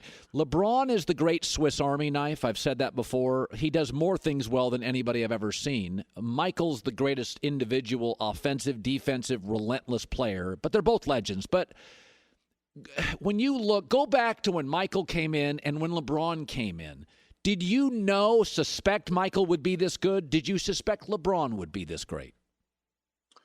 I guess I had my doubts about LeBron. I had more doubts, the way I can recall it. It's a long time ago now, Colin. The way I recall it was I had more doubts about LeBron. I did a story on LeBron when he was a rookie. And at that time, he was coming in, he was changing things around. He was getting rid of his, this sort of scholarly brand of old school Cleveland advisors he had. He had a couple lawyers. And, oh, no, I'm going to do my own stuff. I got my guy. I have Maverick. Everything's okay. And I got this under control. And I just saw a lot more potential off the court. LeBron's not going to be able to handle this. He hasn't had the Dean Smith mentor like Michael had, hasn't had the stable childhood with Dolores and James the way Michael had. In that respect, LeBron James is one of the most incredible athletes I have ever seen, between surpassing what you thought could have happened to him, just as an individual, and compared to where he is. I mean, the guy made almost no missteps. None. So yeah. from that standpoint, I had many more doubts about LeBron. And whatever doubts you had about Michael, he was so good, right away. Whether or not the league needed that kind of firing up, whether the right place at the right time, whether his style came along and the league was a little stuffy. I mean, Showtime was going on when Michael came in, but Michael was so good so early that whatever doubts you had were dissipated, right away. Yeah, he's so dynamic. Jack McCallum joining us. When you look at this league now, I saw today they're considering going 1 through 16 seeding and doing regardless of conference. I don't think that's ideal, but I'm a big believer in adapt or die. So, Jack, I can't figure something out. I theorize a lot. I've got all sorts of theories. Most are ridiculous, but I got a lot of them. Well, theories, you don't have to. That's why they're a theory. They don't have to be correct. They're just a theory. That's why I like them. I can be wrong. So, yeah, exactly. Why has the West for 30 years been so much better? Because I do think reseeding now, regardless of conference, makes more sense because I think the East is less interesting. Is it because the West has better owners? Why has the West been so dominant for 30 years? What is it? I think one of the things, obviously they should get, I'm not sure there's 1 out of 10 NBA fans. First thing they could do would get rid of divisions. Anybody that still puts up their division, we're the Atlantic Division titleists. To me, they could certainly go. When I look at standings, I just go to conference. And I certainly believe in reseedings.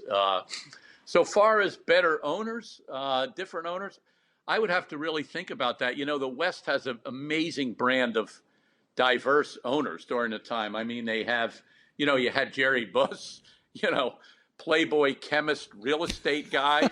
You had Peter Holt in San Antonio, sort of this close to the vest conservative guy. You had Larry Miller in Utah, who sold cars.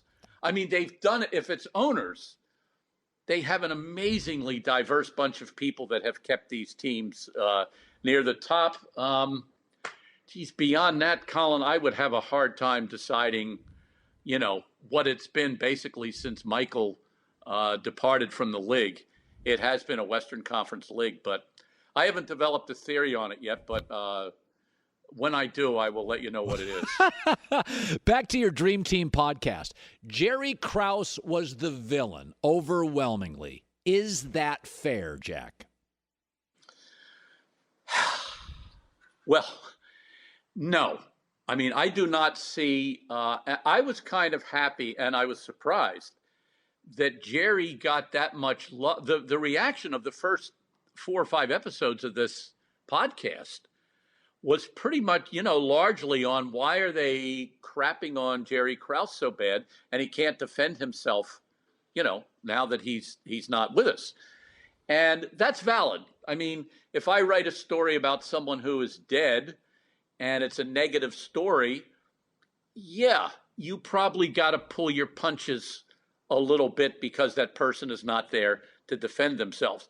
The only thing I will say about Michael and Scotty's sort of almost rabid dogging of Jerry Krause was that this idea of Kukoc and the way Jerry favored Kukoc, that was absolutely true.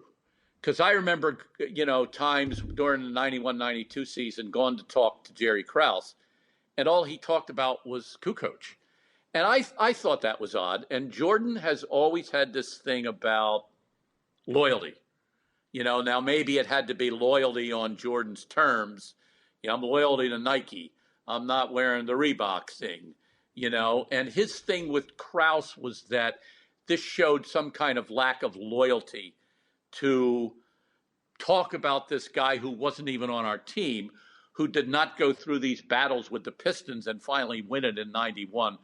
So that I want people to remember who thought they were a little hard on Krause, that was really true. However, I would give the nod to the documentary going, a little bit too heavy on Krause. I didn't think they needed to show that final press conference at the beginning of maybe episode 8 with him walking off the stage and, after he wouldn't answer a question. So it was a little rough on him, but Jerry had his moments when he deserved some criticism. Scottie Pippen was livid, reportedly, at how he was presented. Did you think the documentary was fair to Scottie? I thought so.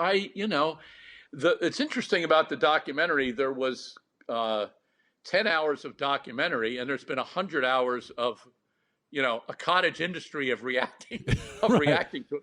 That's kind of what we're doing now.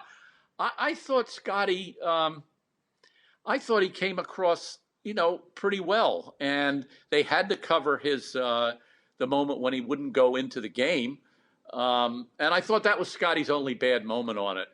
That he regrets it, and from the stories that Bill Cartwright told and Steve Kerr told about them breaking down afterward, and even Scottie breaking down, Scottie could have used that moment on camera to say, okay, I do regret that. But perhaps he was taking a cue from the whole documentary. Right. It was sort of the no regret tour, Right.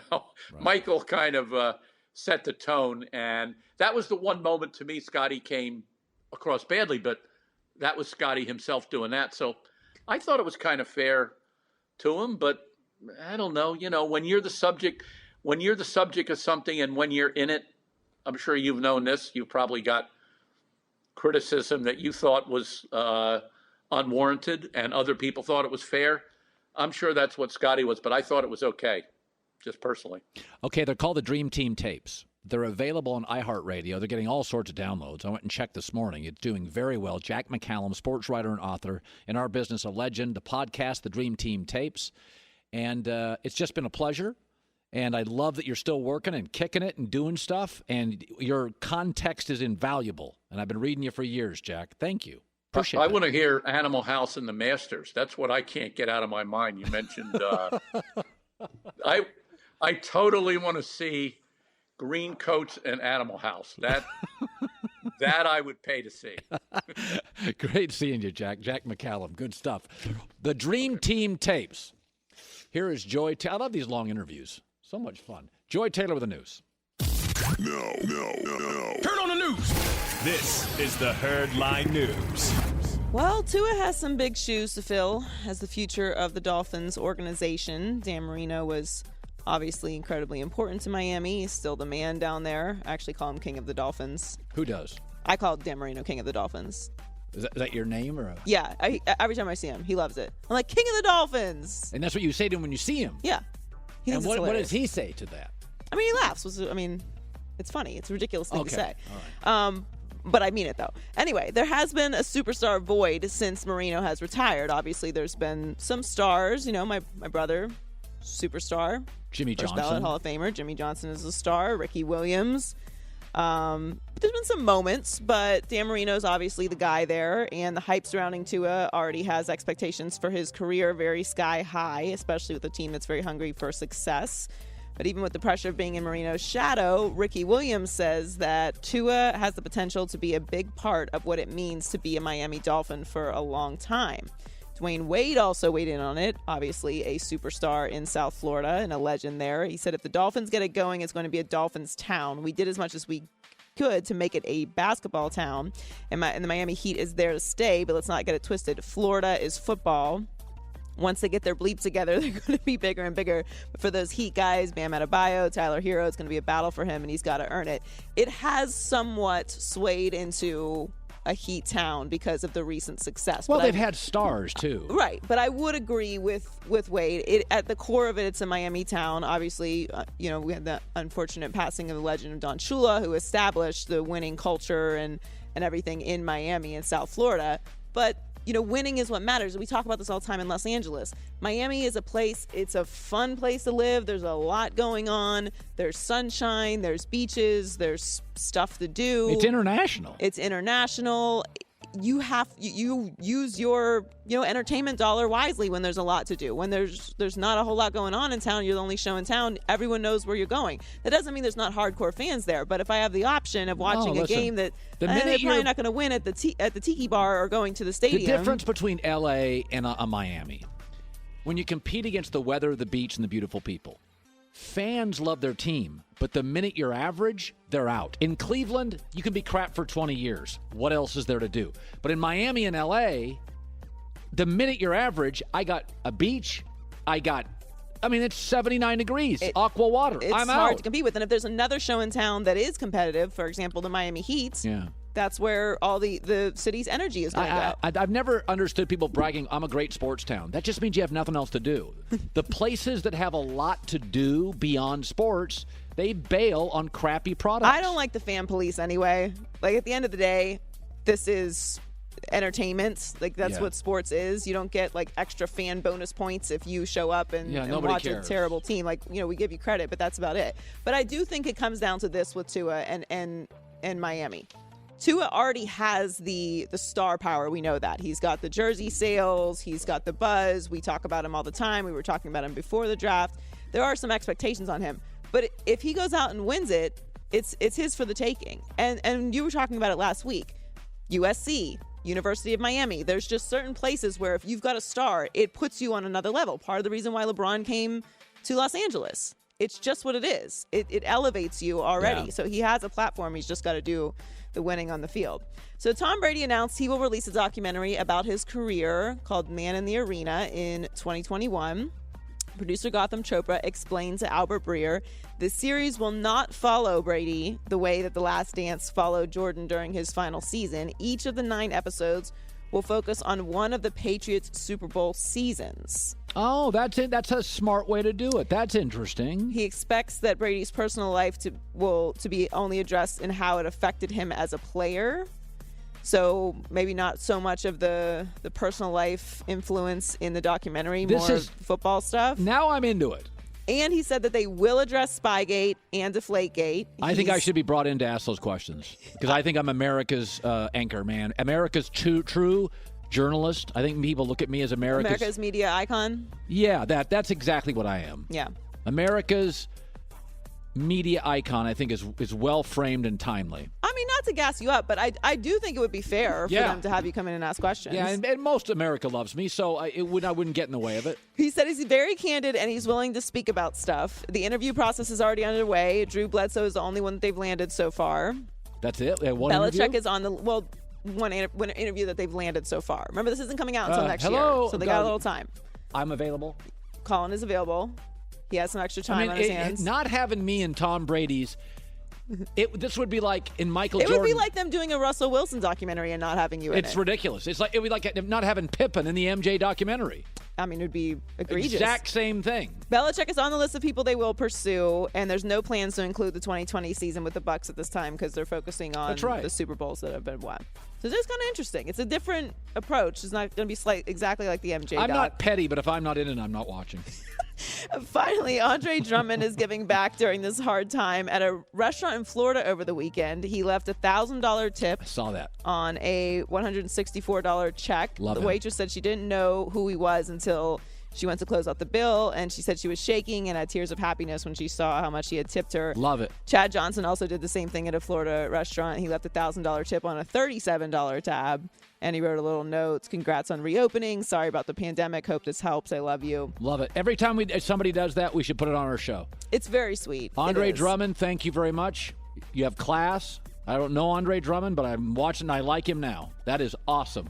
It is very and nice Ocho Cinco, I know you. You could come on the show, too. You're crazy sometimes, but I'd still bring you on. It's really if anybody nice. does It's that, nice we're putting them on the show. And if you are getting takeout right now or delivery, make sure that you're tipping. People are working very hard. You know, I will say this. The people I know are, and I'm not saying just me, but I am, and I think you are. Yeah, everybody I know that is getting takeout, we are. In fact, it's funny because you get called by the restaurant. Are you okay with your tip? Yeah, that's why I put it on there. America's doing this. You're seeing a lot of this in communities that are luckier and more affluent. The waiters and waitresses are being tipped well. I can just tell you, people that I talk to are tipping well. Well, obviously, these are people that have been greatly affected by it, not salaried employees. And of course, you love these restaurants. This is where you spend time and go with your families. And I miss them. You want them to stay open and support your local economy. So it's a really, really nice thing to do. I think we should do a poll. Would you watch the Brady documentary if I'm not in it? It'll be like one of those 90-10s no. Listen, you want to get ratings or not, whatever. Yeah. I don't think we have time for our next segment, do we? I don't think we do. Let's just hold it to tomorrow. Let's just do it for tomorrow. I got stuff. Yeah, let's do that. All right, we're going to come back in here in a second. Okay. It's a good segment, but we got busy. It is. It's too good to run through. Rush through. Yeah. That's right. Be sure to catch live editions of The Herd weekdays at noon Eastern, 9 a.m. Pacific on Fox Sports Radio, FS1, and the iHeartRadio app. With everything going on, probably worrying more than ever, relax. 50% off M-Drive Relax. Check it out, mdriverelax.com. I just knocked out a sandwich. I barely had any time to do that. That's how. You just ate a sandwich in the break? No, what's wrong with that? That's fat. It was a small sandwich. I try not to eat during the show because I don't want to get stuff in my teeth and all over my that's face. just going to be somebody else's problem. I can't see them. What kind of sandwiches are there? Roast beef. Oh, that's so good. I know. My wife doesn't let roast beef in the house. Yeah, I'm on a meal plan right now, so roast beef sandwiches. Meal plan. What about you and Whitlock? What the hell's going on? Look, quarantine got the best of me. It went quickly, and before I knew it, it was time. So it was. We're on the meal plan. It's fine. It's good food. Doesn't bother me. Meal plan. Yeah, I got a plan. Roast for beef my sandwiches meals. are not on the meal plan though. What is it like? You have to eat like tofu and stuff, or no? It's good. It's like turkey and steak and chicken, salmon. That's not a meal plan. That's called Denny's. What's going on No, there? it's on Denny's. You're getting salmon. I eat anywhere. At Denny's. I got no snob in me. I'll eat anywhere. I'll eat at Denny's, but it's not. You know, the first time it's very healthy food. When I was when I moved to L.A. and Whitlock, I said, let's go have breakfast. I took him to Denny's. I didn't even think it was cheap. Whitlock. What's wrong with Denny's? I love Denny's. Whitlock told me later, he's like, carrot was cheap. And I'm like, what's wrong with Denny's? It is kind of funny that you would take someone what's to wrong Denny's. with Denny's? I mean, because you're fancy. I'm not fancy. Oh, clearly not. I just knocked down a roast beef sandwich in 45 seconds. You destroyed that. I can't believe you ate that. You were literally gone for a minute. Listen, time and food. You do love a sandwich, though. You get so excited for sandwiches. Not as much as nachos. I've always had a theory on nachos. When delicious nachos are offered, you say yes, and you worry about the ramifications later. Well, you can't eat nachos anymore. Well, I do. I worry about the ramifications of how I eat later. If I'm hungry. I don't think I've ever passed on prime nachos. example. We're not talking sports. Have a good day. So here's the other thing. I don't understand these people. I don't think I'm a snob, but when I go to a grocery store, I go to the one that's least busy. And I've never checked milk prices. If I want milk, I want milk. Well, that's a privilege. Is that a privilege? Yeah. Since I was 9. I was a divorced kid. I didn't have any money growing up. I mean, I don't check. I try not to check prices for things I have to buy. I guess you have to buy milk. I don't drink milk. I buy the same 9 things but at a grocery eggs, store. I've got to buy eggs, so I just buy the eggs. I get bananas, blueberries, cantaloupe, oat milk, peanut butter, thin sliced Dave's bread. What else do I get? I'll get a cereal. Is this like oatmeal. Is this like you're calling his home for the weekend survival? But I've never checked shopping? prices on it because I get the same 9 things every time I go to the store. So what do I give a rip if it's? Yeah, but you also don't worry about it when you give the cashier your monies that there's not going to be enough of it. Really? Am I a snob? I mean, I've been doing this since I was 8. My whole life. I guess you just always. We didn't have any money. I'm not saying you were always rich, but no, I mean, but when I don't get steak. Yeah, I mean there's certain things I always check how much the meat is I'm buying. I'm like, I don't know if I need a $25 steak for me. No, I get that. No, I get if I'm not talking fish and meat. There are places that are just too expensive. Oatmeal, I'm getting my oatmeal. I guess maybe I'm just out of touch. I don't think I am. Was I out of touch at 8? Because I had a debit card at 8. I had a cell phone at 7. No, I'm not. I was literally one of the first. All right, I'm done talking today. I really had nothing left. Nothing. Great job. Thank meal you. plan. We got to get into that meal plan thing tomorrow. It's all right. Renowned Buddhist author and teacher Jarvis Masters has steadfastly maintained his innocence since he was sentenced to death almost 30 years ago. On a new podcast, Dear Governor, Jarvis poses the question: How many guilty men have to be put to death to justify the execution of one innocent man? From the confines of his 9x4 cell in San Quentin, Jarvis will share his riveting life story, how he has managed to maintain a sense of optimism in the most dire circumstances. I'm supposed to have lost my damn mind by now. But I think I'm a survivor. And how he'll provide the details of the bloody murder and trial that landed him on death row. I really believe if they found that weapon, I would not have been charged for murder. Hear details from inside the courtroom as his attorneys fight for his final state appeal. With newly disclosed evidence that bolsters his claims of innocence, will the California Supreme Court exonerate him or reaffirm his death sentence? Listen to Dear Governor on the iHeartRadio app, on Apple Podcasts, or wherever you get your podcasts. October 16, 1972. 2 congressmen vanish on a small plane in Alaska. Despite a massive search, they're never found. The case goes cold. That is, until I start researching it. I'm standing right in the middle of Portage Pass in Alaska. My name is John Walzak, and what I found is one of the strangest stories you've never heard. Did he indicate what was in the suitcase? He said it was a bomb. So join me as I travel from Arizona to the Arctic Circle, trying to crack this case. Listen to Missing in Alaska on the iHeartRadio app, Apple Podcasts, or wherever you find your favorite shows.